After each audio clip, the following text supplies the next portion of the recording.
Hello everyone, welcome to my video report for our dynamics of rigid body subject.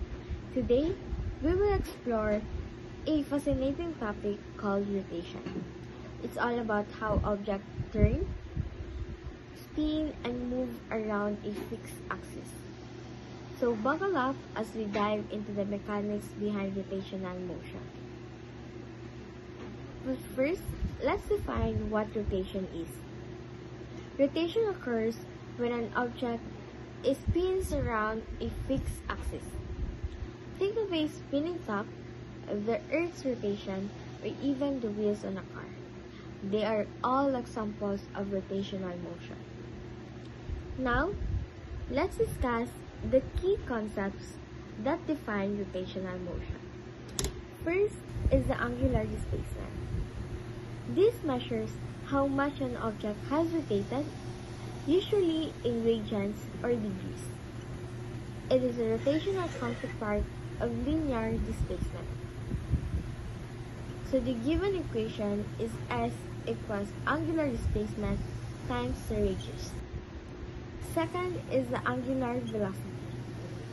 This tells us how fast the object is rotating, measured in radians per second or revolution per minute.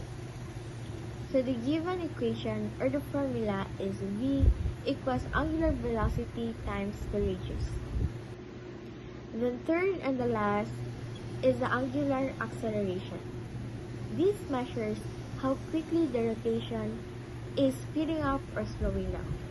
So the given equation is A equals angular acceleration times the radius. The unit for this can be radian per second squared or rev per minute squared.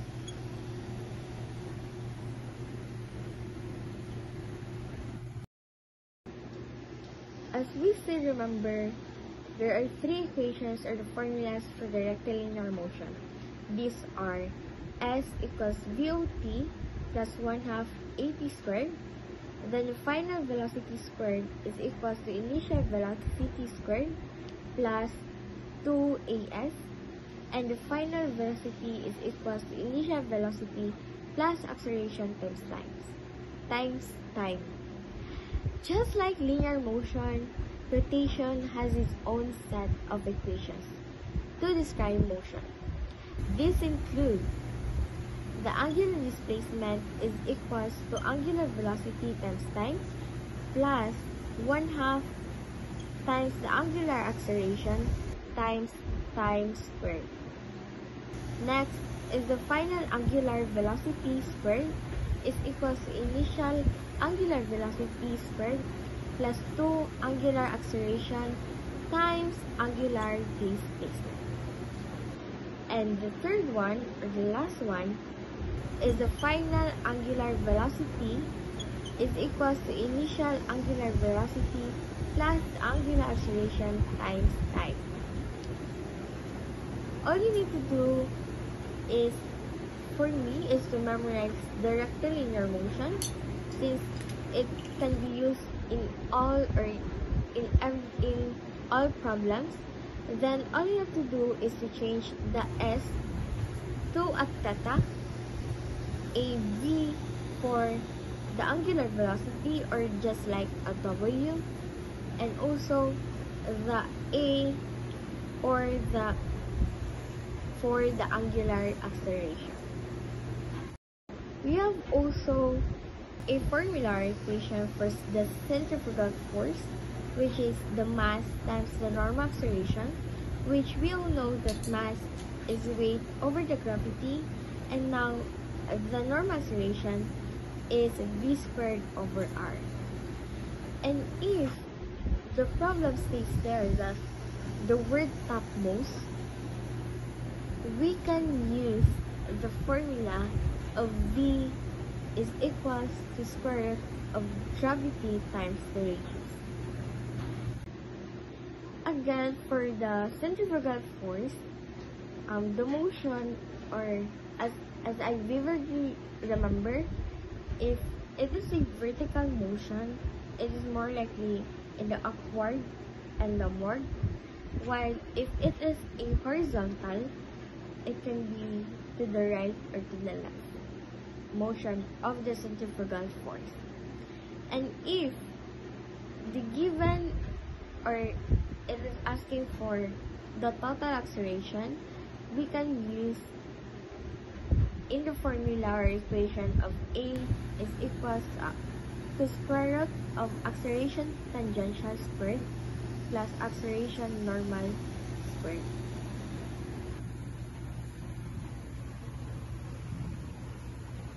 Rotation is not just a theoretical. It has fascinating real-life applications. So let's take an example. So first example is a boy tied a 80-gram stone to a string which he rotated to form a circular motion with a diameter of 1000 mm. Compute for the pull exerted on the string by the stone if it got loose, leaving at a velocity of 25 meters per second.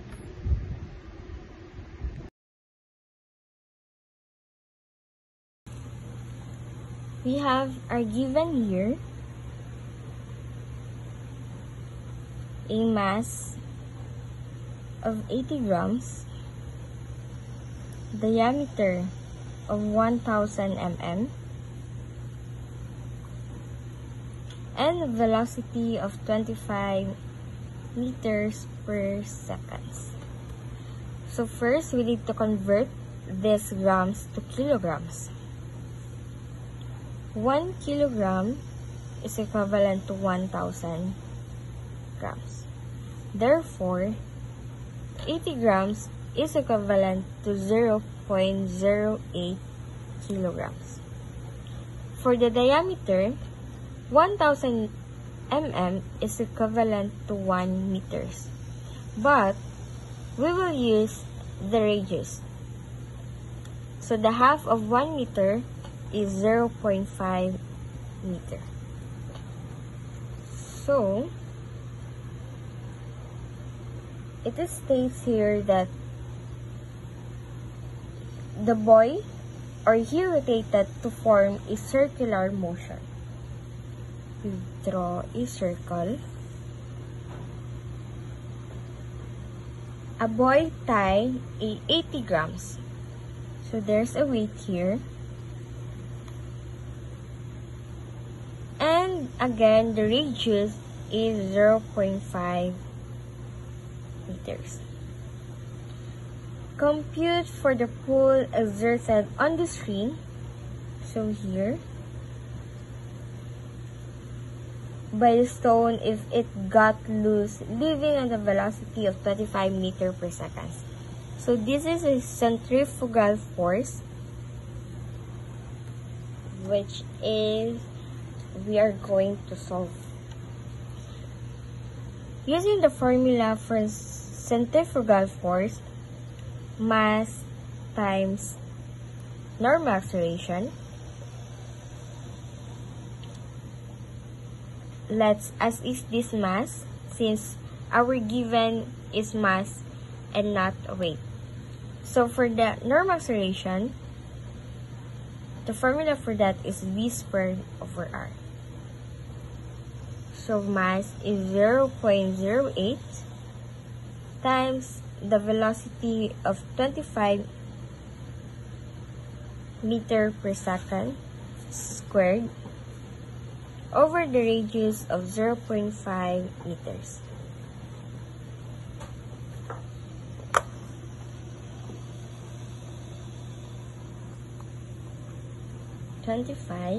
Squared over the 0.5.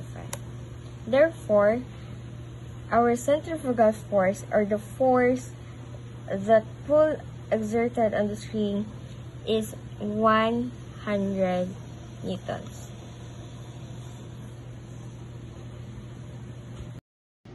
Second problem is a flywheel is 15 cm in diameter, accelerates uniformly from rest to 500 rpm in 20 seconds.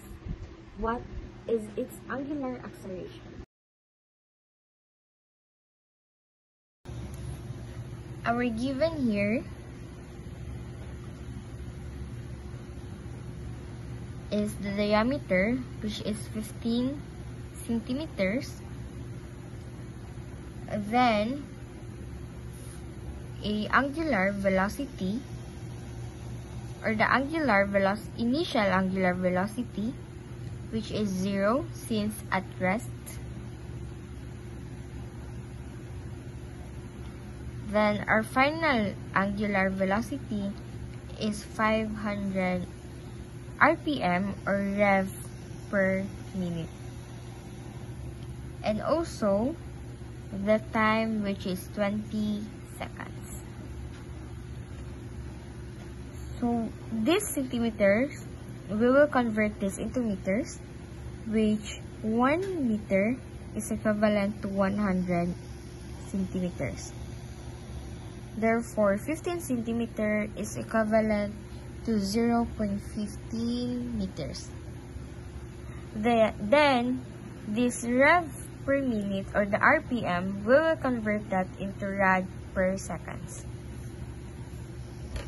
For 1 revolution, it is equivalent to 2 pi rad. And for minutes, 1 minute is equivalent for 60 seconds. Cancel.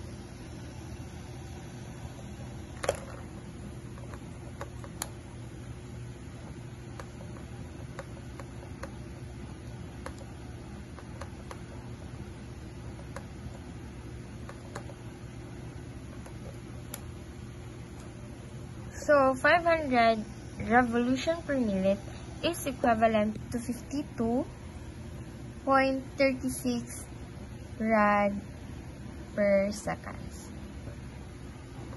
So using the formula of final angular velocity is equals to initial angular velocity plus angular acceleration times time.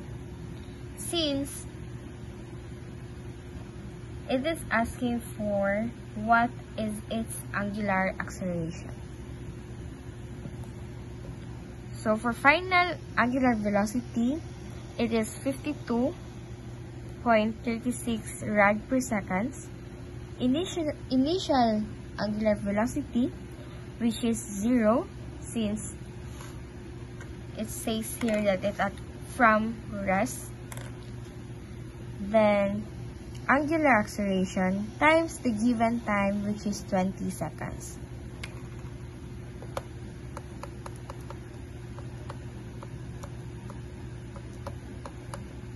Then shift solve. Therefore, our angular acceleration is 2.62 rad per second squared.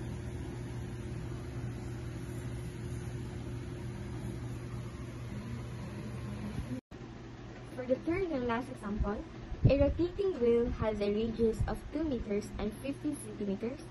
A point on the rim of the wheel moves 30 meters in 2 seconds. Find the angular velocity of the wheel.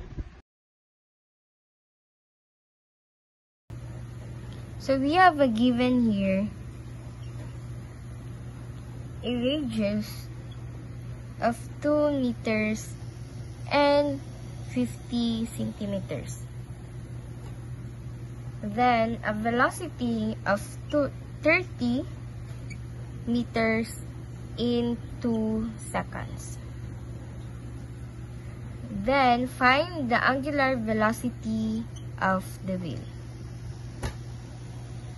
Since they are not the same unit, we will convert this 50 centimeters into meters. Again, 1 meter is equivalent to 100 centimeters. So 50 centimeter is equivalent to 0.5 meters. Therefore, our radius is 2 meters plus 0.5 meters equals to 2.5 meters. Then, for our velocity, all we need to do is to simplify this one. So, therefore, our velocity is 15 meters per second. Given the formula, so to solve for the angular velocity, velocity is equals to angular velocity times the radius. Our velocity is 15. The angular velocity times the radius, which is 2.5. Therefore, our angular velocity is 6 rad per second.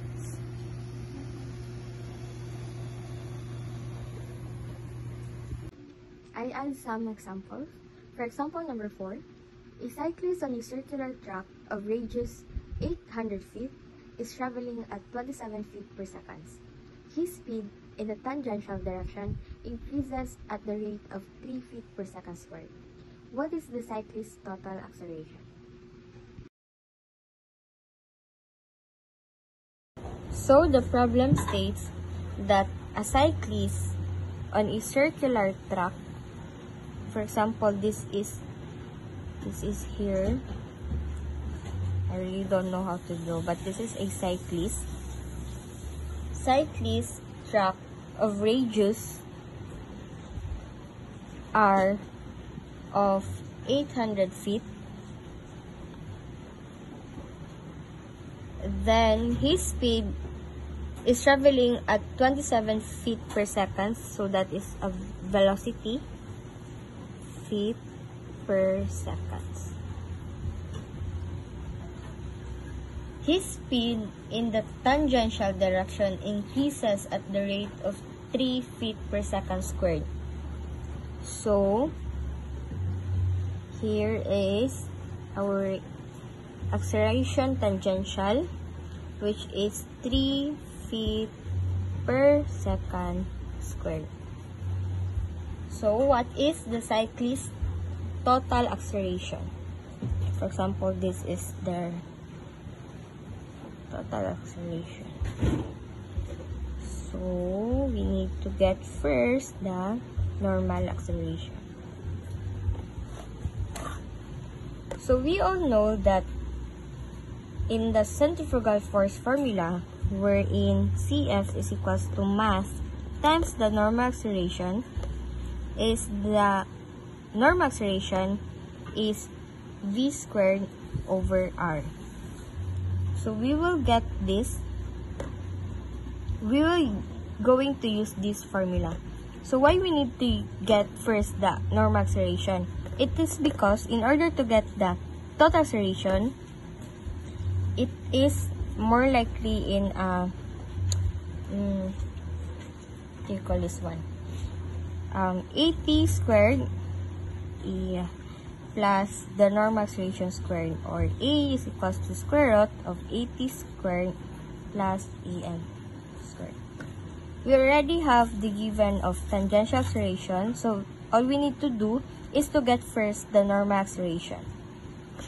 So, normal acceleration is equals to velocity squared over the radius, where our velocity is 27 squared over our radius is 800. So our normal acceleration is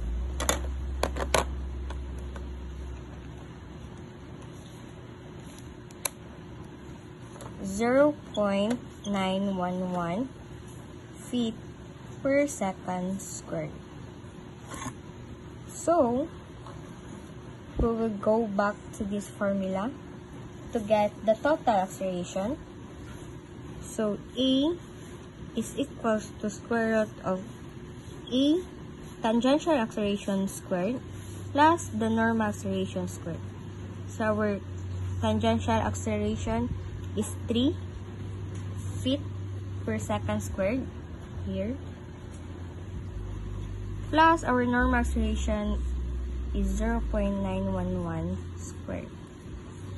Therefore, our normal acceleration is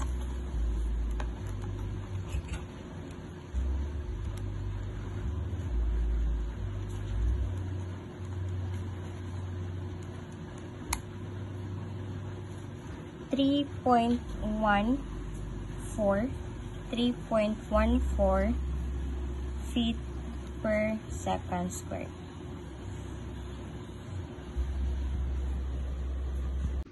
For example number 5, what is the speed of a synchronous Earth satellite situated 4.5 times 10 raised to 7 meters from the Earth?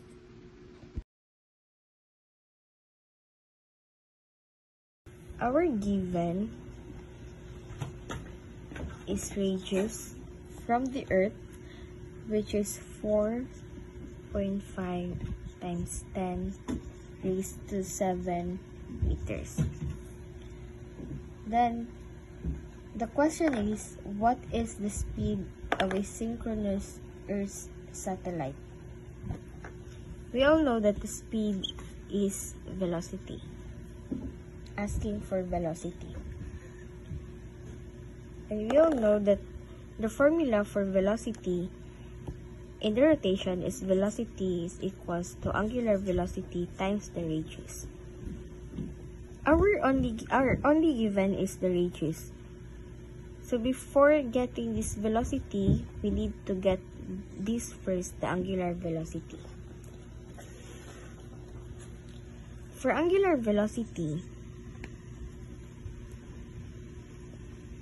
1 revolution is equivalent to 24 hours.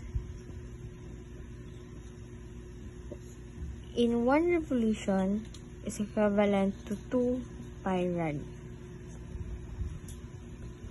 And for 1 hour, there are 3,600 seconds.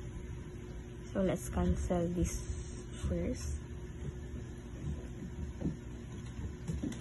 So that our angular velocity is in rad per seconds.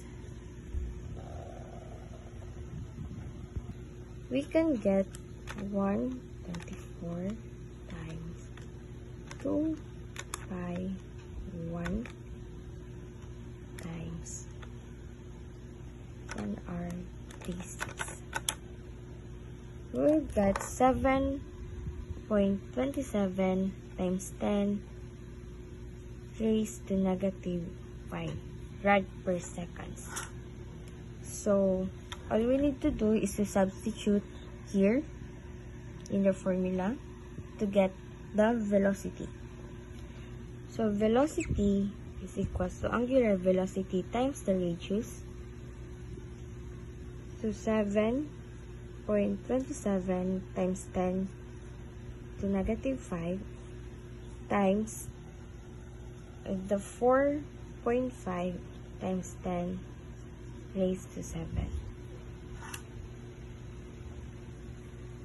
Our velocity is 7.27. 7.27 times 10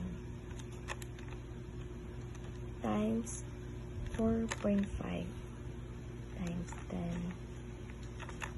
is, my God,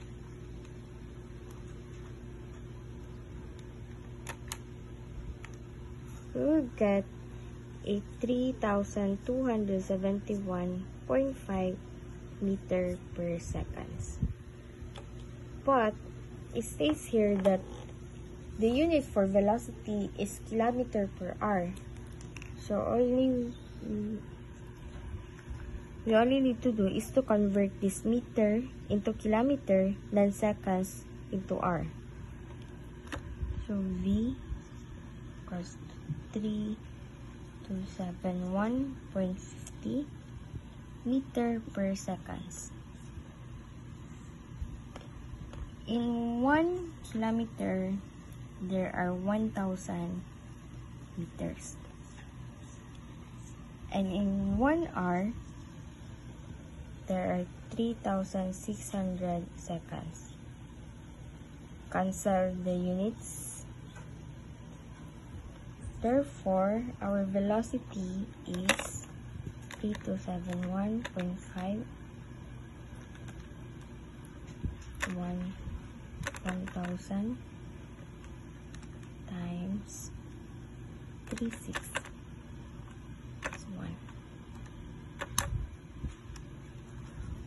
is 11,777.4 kilometer per hour or kph.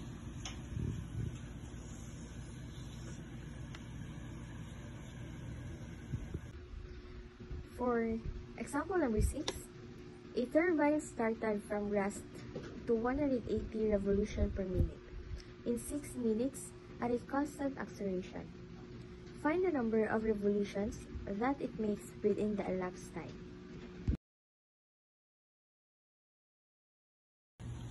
So we're given here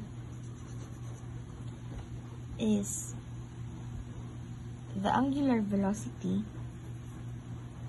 initial, which is at rest, so 0, then final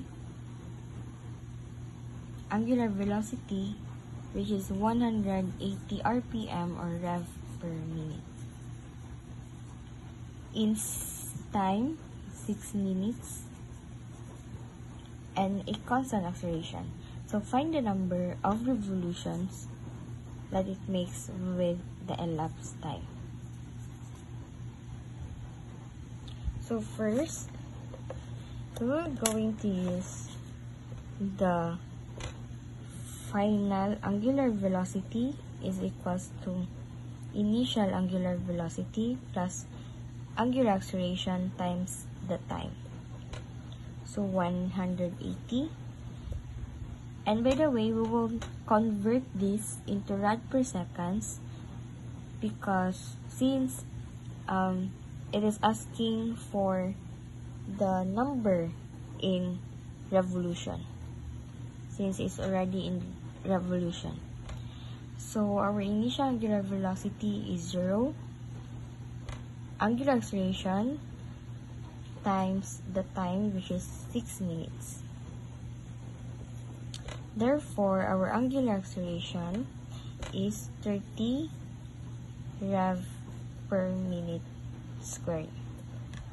All you need to do is 180 divided by 6.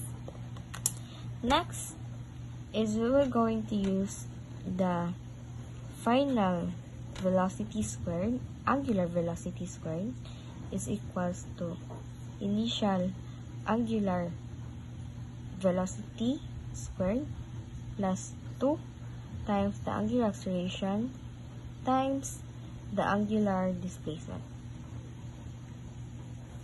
So our final angular velocity is 180 rev per minute squared is equals to 0 since at rest plus 2 times the angular acceleration, which is 30 rev per minute squared times the theta or the angular displacement.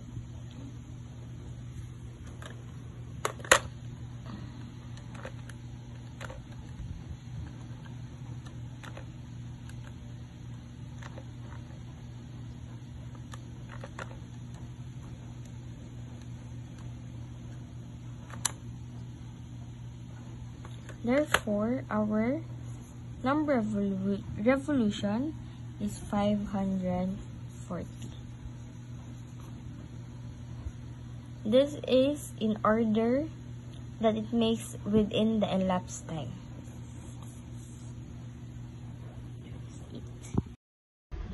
To sum it up, rotation is a key concept in dynamics that governs many phenomena we see around us.